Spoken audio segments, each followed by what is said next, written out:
Hi, and in this video I'm going to discuss the ways to use macros in World of Warcraft with some examples of their most common use. This guide is intended for people who either don't use macros at all or do but only once copied from forums and you'd like to be able to make your own. It's not an advanced guide. In addition, in line with requests, I'm going to post my most commonly used macros at the end for both general use and Retribution Paladin, but the main part of the video is suitable for players of all classes and specs.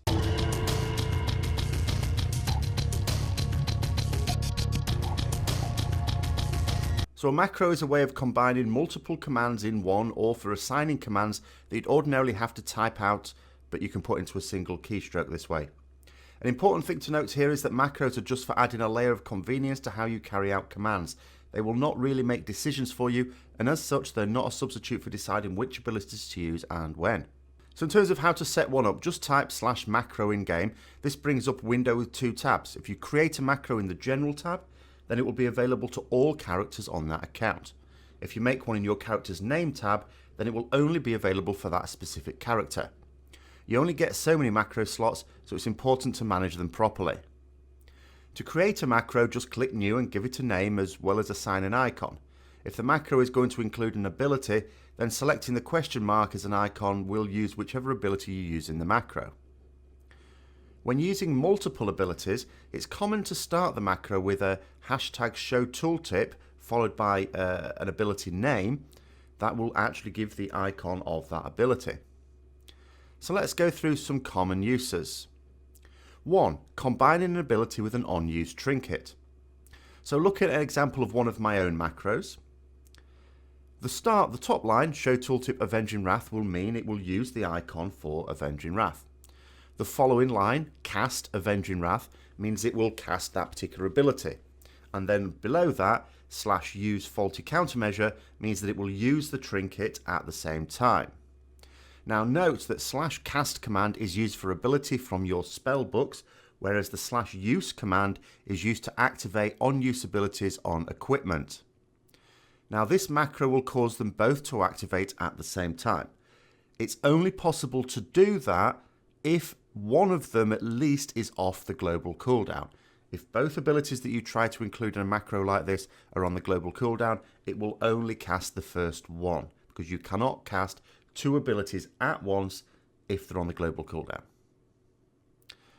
Secondly are conditionals. Now conditionals are a way of amending your abilities so that they can behave differently depending on your target or the conditions of the target. So one of them, the harm conditional, is quite common. Now let's say you're a disc priest. Now first of all, I don't know very much about disc priests, so I might end up creating a fairly silly macro here. But let's say there's one ability you want to spam on a hostile target for atonement purposes, and an emergency heal if you select a friendly target. So you might create a macro like this. This means that the macro will cast Smite on enemy targets because it has the harm conditional just in front of Smite, but flash heal on friendly ones. So the way we do this is we put the conditional there, followed by the ability we want to use when that condition is met, semicolon, followed by the ability we want to use at other times. Now there are other conditionals. One common one would be the at and then name of a mob or player.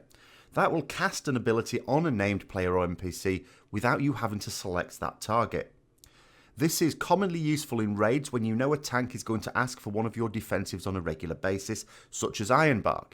It means that you can just hit that macro and they will get the ability without you having to swap target or search for them on the party interface. Another use, on a hostile target perhaps, is when you want to stun a mob that is not likely to be your target, for example here.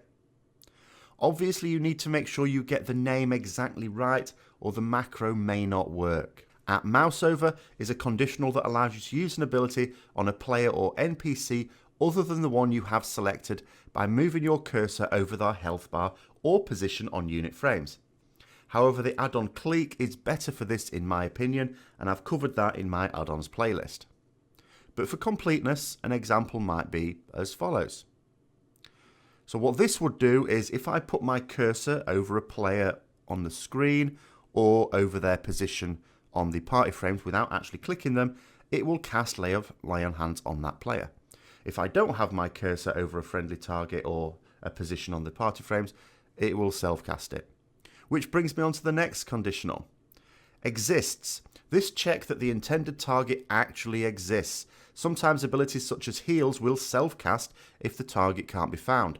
So using the exists conditional means that you won't cast the ability on an unintended target if the one it is intended target for isn't about. Help is a conditional that only works on a friendly target, so in the same way as the aforementioned harm only works on the target if it's hostile. A similar antagonistic pairing is dead and no dead. Dead will only work if your target is dead, for example, I guess using a battle race. No dead is more useful for me as a DPS because it only works if the target is not dead. Again, this can be used to avoid self-casting long cooldown abilities by mistake. You can also change macros depending on talents. For example, /cast and then talent : now there's two numbers here separated by a slash. The first number is the row in the talent tree that this talent appears. The second number is the position in that tree from the left, 1, 2 or 3. Then what you can do after that conditional is put the ability you want to click if you have that talent. And then you can have a semicolon again, followed by the ability to use if you don't have that talent. So in the case of this macro, for example, Eye for an Eye and Word of Glory are both abilities that I have on the same talent row. Now, at the moment, I just use Eye for an Eye, but there was a time when I used to use Eye for an Eye sometimes and Word of Glory for another. And the strange thing is I use the same key binding for each. So what I would do when I change talents is to drag the new ability onto the action bar. Sometimes, however, I would forget to do that, so I'd be wanting to use it in a dungeon or a raid or whatever, and it wouldn't work. And why wouldn't it work? Because I haven't dragged the new talent down and I didn't have the one that was currently bound. So a macro like this is really useful. What it means is talent row 5 and talent number 2 is Eye for an Eye. So what it means is when I've got that talent selected, if I use that keybind, it'll use Eye for an Eye. But if I don't have that talent, it'll use Word of Glory. So in a situation like that, a macro like this is really useful. 3, cast sequence. Now, there's a certain amount of misconception about this. So let's first of all cover what this does. So some specs will have periods during a fight where they know exactly which abilities they want to use for a specific sequence. It is possible to create a macro to allow you a one-button way of carrying out this sequence. Such is the case for fire mages, I gather. You sometimes see on forums or on videos a one-shot, one-button ability macro, or win with one button or whatever. These are almost always a cast sequence. Now, they have their drawbacks, but let's go through how they work. So the cast sequence macro allows you to string abilities together, separated by commas. By clicking this macro, it will start with the first ability in the sequence, and then the next time you click, if the previous step works, it will move to the next, and so on. So the example for the fire mage that I was talking about is here. Now do note that I'm not a fire mage, so I can't speak for the suitability of this macro. It's just to show how the cast sequence command works. Now in this example, there is also a reset command, which is very common with these sort of things. This indicates the time in seconds after which the sequence should reset back to the start. So what this sequence would do is to cast Combustion the first time you click, then it would cast Fire Blast the second time, Parablast the third time, and so on. But do note, if Combustion wasn't available the first time you clicked, then it would not move to the next available. It isn't a way of being able to spam several important abilities in a priority order. It just won't work like that. It only sequences. It's up to you to make sure the abilities are available when you use the macro. One commonly asked questions on forums is, how can I use this to spam a priority order? Lots of people have a priority order for their abilities. What some people will do is they think they can create a macro where they just put in their priority order of abilities and just spam this one button, and the macro will just take care of the rest. Doesn't work like that. So that covers the basic macro commands that you might want to use, and of course you can combine lots of these in various orders. There are a large number of other things you can do with macros, but I don't think they're particularly relevant here, so I'm not going to cover them. Now what I'm going to do in the next section is to go over the actual macros that I use and show you what I use them for. Some of them are general, but a lot of them are for Retribution Paladin specific, so if you don't play those classes in spec, you may not be interested in the next section. Okay, so let's have a look at some of the macros I actually use. I'm not using that many at the moment. Click on the general one first of all. It looks like I've got several there, but some of these from a long time ago. I mean, this one's from MOP. I mean, this bugger. These are from TBC, for goodness sake. But two really useful ones I have. First of all, the click extra action button 1. This is amazingly useful. There are some encounters where occasionally you get an extra sort of boss button or extra action button. And when you have to do something, you sort of have to move your cursor and click it. Well, no, we want that key bound. So this is the command for that, and it's really useful to put it in a macro. /click extra action button 1, all sort of one word there. Type it as exactly as it is in there, and I have that bound to tab, but you bind it to whatever you think is the most suitable. Another one is the zoom macro, of course. You know, we can zoom out is really useful on raids especially, so that you can see abilities when you're in a sort of large area when there's lots going on. So the /console camera distance max factor 2.6, click on that one. I just have it on there, but you know, once you've set it once, it's sort of okay. You can zoom out there as well. The only other one that I don't know whether it's useful or not is I have a /follow there. Now what I use this for is I have two accounts. Now when I was trying to keep up both characters for split raid purposes, of course you want to keep up world quests on both of them. And it's a bit of a hassle to do my world quests on one character, then switch over to the other and do those, especially around a busy raid schedule. So what I used to do is do them both together. I'd have both characters on at the same time, and I would use a macro /follow with the name of the other character. So one character could follow the other while the other one did most of the work, and it sort of was a more efficient way of doing world quests on two characters.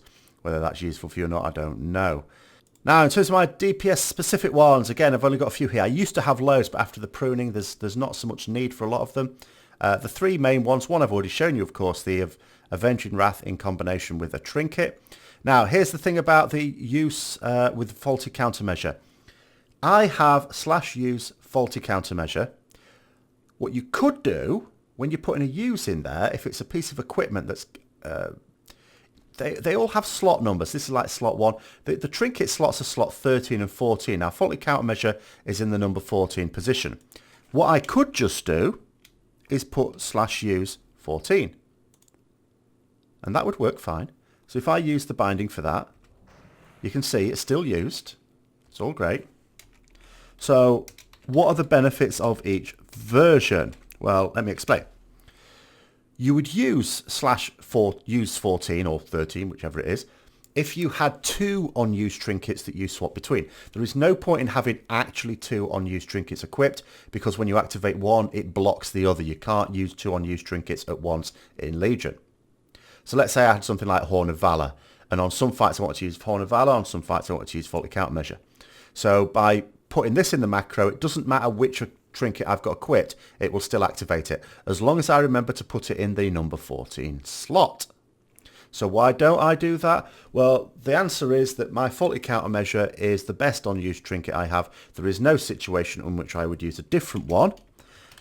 In fact, what's much more likely to happen is that when I swap other trinkets out, the faulty countermeasure might end up going in the slot 13 position by mistake, in which case it wouldn't work. So I'm putting in use faulty countermeasure just to make sure that no matter where I've got that equipped, it's always going to use it, because I know I'm not going to use another one. So you use whichever one is going to be best for you.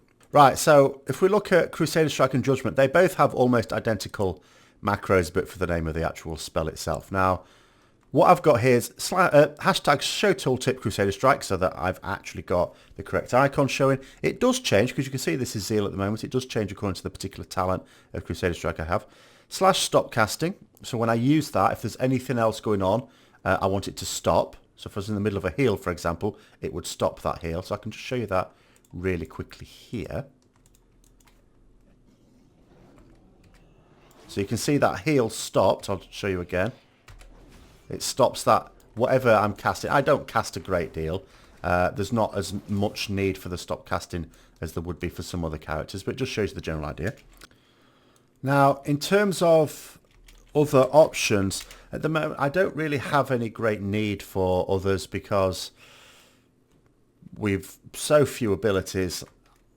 One thing I mentioned earlier on the video is about having, for tanks, say, specific macros to be able to assign defensive to them. Well, we don't really have any of those. We have Blessing of Protection, but it's asked for so infrequently, and it's no one person that ever asks for it on a regular basis. So there's no point in making a macro for that. So For Retribution Paladins, there are very few macros we actually need. But do bear in mind, sometimes you come up to specific encounters where you have to do something. It can be worth making them on an ad hoc basis. But in terms of general ones I use, not very many at all. Just those three. And to be honest with you, the Crusader Strike and the Judgment ones are not as useful as they used to be. Blizzard have actually improved a lot of things. So, for example, it's really a bit of a legacy, this target enemy thing. Because if I just used a normal Crusader Strike, then... Oh, I don't know, this might be a perfect opportunity to show.